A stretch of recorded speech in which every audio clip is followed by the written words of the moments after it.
Welcome back to the channel, everyone. And today we actually have a official game overview trailer versus just a launch trailer. This one is called Aska.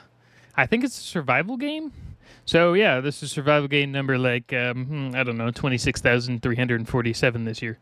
But yeah, all right. Let's take a look at the new game here. Will it be different?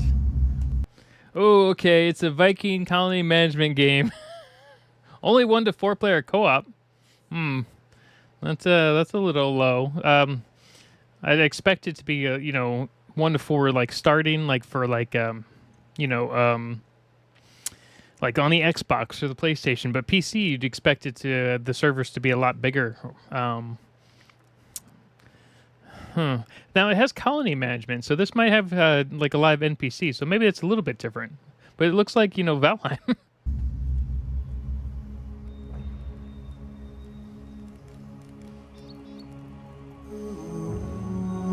I mean, it looks like a nicer version of Valheim. Oh my gosh, that looked exactly like Valheim. In the unforgiving lands of Aska, you'll struggle. Okay, so the AI, not AI, the enemies look much more detailed, so that's nice. To survive without the help of your tribe. Meeting your basic needs is essential. Foraging keeps hunger and thirst at bay. Okay, so every other survival game. Is there like permadeath in this game? And surviving the night might be possible by building a simple camp. But this won't be enough to protect you from the dangers lurking in these lands.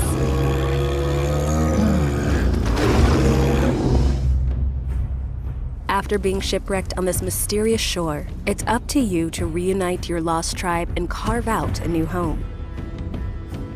Okay, so, I mean, I swear I've seen this exact village setup in Valheim. Just running around. Now, it looks like there's cool plot points for, like, planting stuff and things like that. I want to know if there's, like, AI in here, because if you have like AI management of your villagers, that actually might be a lot more fun, especially if it's 4-player co-op. That actually could be fun. Sorry, I got bad allergies today. But if it's just the 4 of you, do you just get dropped off in 4 random points and have to find each other? The gods have blessed you with the Eye of Odin, a beacon powered by Jotun blood. Okay, now it feels like enshrouded. That calls out to other Vikings. Aska is a survival game where you're never alone. You decide who joins your tribe, so choose with care. Okay. Villagers are here to support your leadership. Okay. So there are villagers. Okay, so this might actually be kind of fun. Okay, I understand why there's a 4-player limit now, because you actually have a lot more management that could be overwritten if you have a lot of players. So I could see where that could be a problem. But still. Style. Whether you prefer getting your hands dirty in the soil or in the throes of battle, your tribe will assist you. Feel free to explore while your tribe tends to the village, or stay within the safety of the community to build and harvest, and let the tribe fight off any threats. Okay, so that's interesting. If you I actually do like this in one respect. So for instance, I love playing these games where I'll just sit there and build for 14 hours. And then, like my friends will go and do the fighting or whatnot. But let's say you play solo, right? And you just don't really like the fighting. You like the base building. Well, now you can do that. You can actually send out your villagers to go do the fighting if you equip them, right? Unless they manage their own equipment. I don't know about that yet. But that actually makes it more, open-ended to people who just don't like combat. So maybe they can actually kill bosses for you. That'd be interesting. Primitive camps are enough to provide shelter for a few members of your tribe. But just like yourself, your villagers have other needs. If you don't make sure they're fed, warm, and safe... I mean, they're supposed to be helping, right? So I guess they can't build structures themselves, so you have to do this for them. So, yeah, I kind of get that, but that's still... It's like trying to start a civilization with a bunch of children, and you're like, yeah, I'm the one adult here. They will abandon the tribe or perish.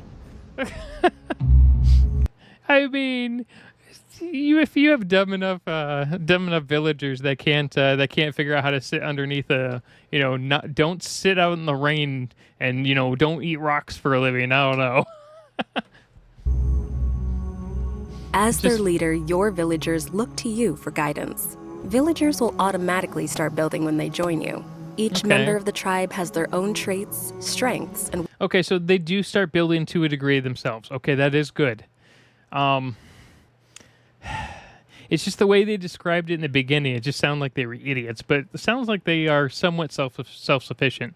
So it's kind of like not the fact that you have to lead their hand on everything, but you kind of have to guide them in certain ways. It could be worth it if the AI is good enough. weaknesses. It's up to you to decide what work they're best suited for and you must work 22 hours a day. You get 1 hour of leisure and 1 hour of sleep. Yeah, that's what my village how is they be. can best support the tribe. Take Bjorn, for example, who prefers to work during daylight hours, so they may be better suited for farm I'm going to make him work only at night. work. Make sure they are assigned to 10 crops in the blazing sun, and they'll be happy. Freya, on the other hand, is a night owl. Long nights don't faze them, making them a good candidate for guard duty. I don't feel like listening to the people I work with, so they're gonna definitely be a morning only person. As leader, you choose their patrol I kind of feel like Let's Game It Out would play this game and just like do exact opposite of everything that they like, and then just like watch them die. route to make sure the village is well defended. The lands of Aska are wild, and the will of the gods is fickle. I wonder if there's difficulty ratings. You can make some pretty big villages. Look at that. That's a whole wall and settlement thing. Okay, so that could actually be pretty cool. So I thought it was just like small little areas, but look how big you can make this. I can see why you might need 4 people to play. Without the right preparation and planning, your hard-earned progress can easily be reduced to dust. Jeez. Should you fall in battle, Valhalla will not welcome you into the afterlife. Instead, death grants the difficult choice of either being reborn in a weakened body or to be revived with full strength by sacrificing a valued member of your tribe. What? So if you die, you have to kill someone in your whole tribe, or you okay? Or you start over weaker? That is brutal. And the problem with that though is if you're playing with 4 players, you could have someone you really like, and then you could have some idiot friend join you and just go around murdering, getting themselves killed, just to basically grief and kill all your characters. I don't know. There needs to be some sort of checks and balance in place for this. To overcome the greatest challenges, you'll need to advance buildings and techniques to better equip and protect your villagers. And don't forget to tame fierce beasts to use for protection or companionship. I was like, yeah, that one didn't look very fierce.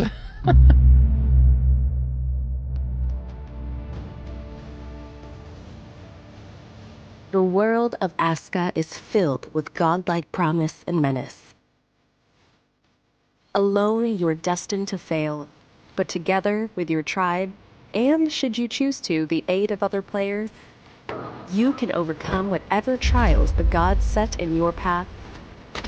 I do like the fact that you can make it a single-player game, and your AI counterparts are probably better than a lot of human ones in some ways. They're probably worse in a lot of ways, though. Ahead to uncover the secrets of these untamed lands. Kind of feels like Valheim to a degree, though. Or not Valheim. Of course I said that. It kind of feels like a cross between Valheim and Enshrouded. But my only major gripe is the death penalty. It makes sense that you would start off weaker, but to kill a villager and that you've potentially put a lot of work into, especially if you can invite... If it's your villager that you kill off, I understand that. But if you invite 4 people to play with you and they kill off your entire village, I'd be pretty pissed. So I don't know. That kind of bugs me. That one right there would bug me. But other than that, it kind of looks like an interesting game. I I don't know. I guess it depends on the price. So I'd probably pay $30 for it, but I don't know. It could be a $20 game for all I know. That might be totally worth it. But it's just one of those things that the concept is interesting, but it needs to be ironed out, especially with the ability to grief. Even though you're supposed to bring in 4 of your friends, but friends do stupid things a lot of times. Anyway, that was an interesting game. I liked it better than some of the other games we've looked at recently. And it is different, a little bit different from some of the other survival games, but it's pretty similar to most. Anyway, have a good day, everyone.